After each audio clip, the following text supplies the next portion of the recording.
Sir പറഞ്ഞ എന്താ, സാറൊന്നും കാണാറില്ല. അതെ. കാണാത്ത ഒരാൾ എങ്ങനെ ഇതിനെ കുറിച്ച് അഭിപ്രായം പറയാ? പുത്തപ്പരക്കൽ അച്ഛനോട് കല്യാണത്തെ കുറിച്ച് പറഞ്ഞപ്പം ശ്രീകണ്ഠ സാർ ചോദിച്ച കണക്ക് അച്ഛൻ കല്യാണം കഴിഞ്ഞിട്ടില്ലല്ലോ, പിന്നെ ഇതിനെ കുറിച്ച് മലമ്പുഴ വെള്ളച്ചാട്ടത്തെ കുറിച്ച് പറയുന്ന മലമ്പുഴ കണ്ടിട്ടാണോ? അതാ പറഞ്ഞേ, ഈ ഓരോ വിഷയത്തെ കുറിച്ചും ഞാനിവിടെ പ്രതിയായിട്ടിരിക്കുന്ന ഒരു മാധ്യമ പ്രവർത്തകൻ എന്നുള്ള നിലയിലാണ്. ഞങ്ങൾ ഈ വിഷയങ്ങളെ കുറിച്ച് എല്ലാം പഠിച്ചതിന് ശേഷം മാത്രമേ സംസാരിക്കത്തുള്ളൂ. കാണണമെന്നില്ല. സീരിയല് കാണണം കുറച്ചെങ്കിലും. ഇതിപ്പോ റോഡ് പണിയെ കുറ്റം പറയുന്ന ടാറിങ് അറിഞ്ഞിരിക്കണം എന്ന് പറഞ്ഞവരാണ് ഇപ്പോൾ ഇവരുടെ കാര്യം. കാരണം സീരിയലൊക്കെ കണ്ടിട്ട് തന്നെയാണ് വിമർശിക്കുന്നത്. അത് ഫുള്ളായിട്ട് കാണുന്നൊന്നുമില്ല. ഇവിടുത്തെ എന്നായാലും അറിയാലോ അവിഹിതം, പിന്നെ ഇപ്പോൾ കുറേ രീതികളൊക്കെ എന്തൊക്കെയോ രീതിയാണ് ഇപ്പോൾ സീരിയൽ സത്യം പറയാൻ വെറുപ്പിൽ തുടങ്ങി. കാരണം പണ്ട് സീരിയൽ കുടുംബ സീരിയലൊക്കെ കണ്ടിരുന്ന ഏർപ്പാടത്തൊക്കെ ഉണ്ടാകും. പിന്നെ അങ്ങാടിപ്പാട്ട്, അത് വൃന്ദാവനത്തിലെ ഒട്ടുമിക്ക സീരിയലും വിടാതെ കണ്ടുകൊണ്ടിരിക്കുന്ന വ്യക്തിയാണ്. അത് എവിടെയെങ്കിലും പോയി ആയിരുന്നെങ്കിൽ പോലും.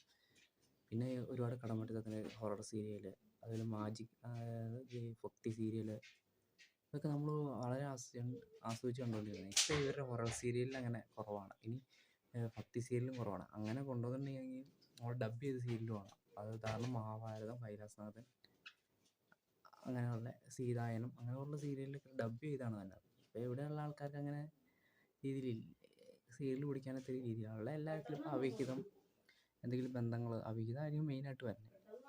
അപ്പം അങ്ങനെയുള്ള സീരിയലുകൾ വിമർശിക്കുന്നതിന് ഇപ്പോഴത്തെ കാണുന്ന സീരിയലായിട്ട് തന്നെ കൂട്ടാൻ പറ്റില്ല. പണ്ടായി വെറുപ്പീരുമാണ്. പണ്ടൊക്കെ നമ്മൾ ഒരുപാട് നല്ല സീരിയൽ കണ്ടിരുന്നു. കുടുംബ സീരിയൽ ഒരു മടിയും കൂടാതെ കണ്ടിരുന്നു. ഒരു ബോറടിക്കാതെ. അതിന് സ്ത്രീ ഒരു പുണ്യം, അധികം തോന്നുക സ്ത്രീ ഒരു പുണ്യം, വലയം എന്നൊക്കെ പറഞ്ഞ മമ്മൂക്കയുടെ അനിയൻ അദ്ദേഹം അഭിനയിച്ച ഒരു സീരിയലാണ്. ഗംഭീര സീരിയൽ എന്ന് പറഞ്ഞാൽ ഗംഭീര സീരിയലാണ്. ഫുൾ എപ്പിസോഡ് തീർന്ന ഒരു ബോറടിയില്ല. നല്ല രീതിയിൽ കണ്ടിരിക്കാൻ പറ്റുന്ന നല്ലൊരു സീരിയലൊക്കെയാണ്. അതൊക്കെയാണ് ഒരു കാലം. ഇപ്പോഴത്തെ സീരിയൽ കാണുമ്പോൾ സത്യം പറഞ്ഞാൽ എടുത്ത് കളയാനുള്ളത്. അതുപോലെ അഭിനയത്തിരികളൊക്കെ ഇപ്പോൾ മങ്കാ മഹേഷിനെ ഇന്നാളെ ഒരു വീഡിയോയിൽ പറഞ്ഞിരുന്നു, സീരിയൽ രംഗത്ത് ഉർവശിന്ന് തന്നെ നിസ്സംശയം പറയാനുള്ളത്. അവരുടെയൊക്കെ അഭാവം സത്യം പറഞ്ഞു കഴിഞ്ഞാൽ ഇപ്പോൾ സീരിയലിന് ശരിക്കും ഓവർ ക്യൂട്ട്നെസ് ഒക്കെ ആയിട്ട് എനിക്ക് തോന്നുന്നത്. അഭിനേതാക്കളായാലും സീരിയൽ കഥയാണെങ്കിലും വളരെ മോശമായിട്ടാണ് ഇപ്പോൾ തോന്നുന്നത്.